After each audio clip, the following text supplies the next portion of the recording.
ya mezuko kwedo Ikia menya wota ye ya mezuko kwedo Memanwa mehuta ye ya mezuko kwedo Fukwepe wo dagba dagba Dukli dudu pleveve sese Wowe na mezualia Ikia menya wota ye ya mezuko kwedo Memanwa mehuta ye ya mezuko kwedo Fukwepe wo dagba dagba Dukli dudu pleveve sese Wowe na mezualia Ikia menya wota ye ya mezuko kwedo Memanwa mehuta ye ya mezuko kwedo Nunyo dudu jona mhafi Abonyo tata jona mhafi Ablololo jona mhafi Nye ya mezualia Kikia menya wota Nye ya mezuko kwedo Memanwa mehuta Nye ya mezuko kwedo Nunyo dudu jona mhafi Abonyo tata jona mhafi Ablololo jona mhafi Nye ya mezualia Kikia menya wota Nye ya mezuko kwedo Memanwa mehuta Nye ya mezuko kwedo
Denye matenwa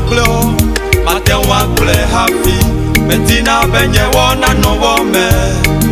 Na down de iwodo Kako me bunam dame umo Ewo no planui Menye denye matenwa kle hafi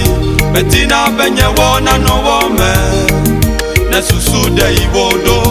Kako me bunam dame umo Yatefe ewo no planui Mina mapede miaka Ameno viwe Oh Kake mianyabe Kikia me Agama gbaleye Dewo trona lo Kake mianyabe Kikia me Agama gbaleye Dewo trona se Kake mianyabe Kikia me Agama gbaleye Dewo trona lo Kake mianyabe Kikia me Agama gbaleye Dewo trona se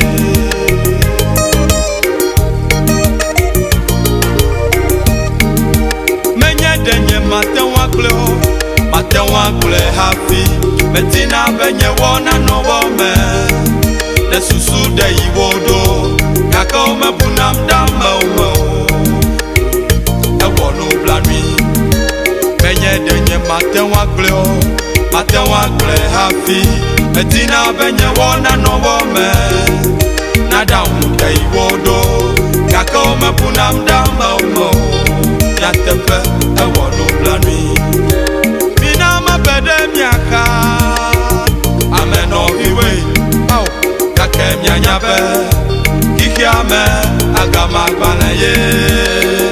Dewo trona lo Kake mianyabe Kikia me Agama gbaleye Dewo trona se Kake mianyabe Kikia me Agama gbaleye Dewo trona lo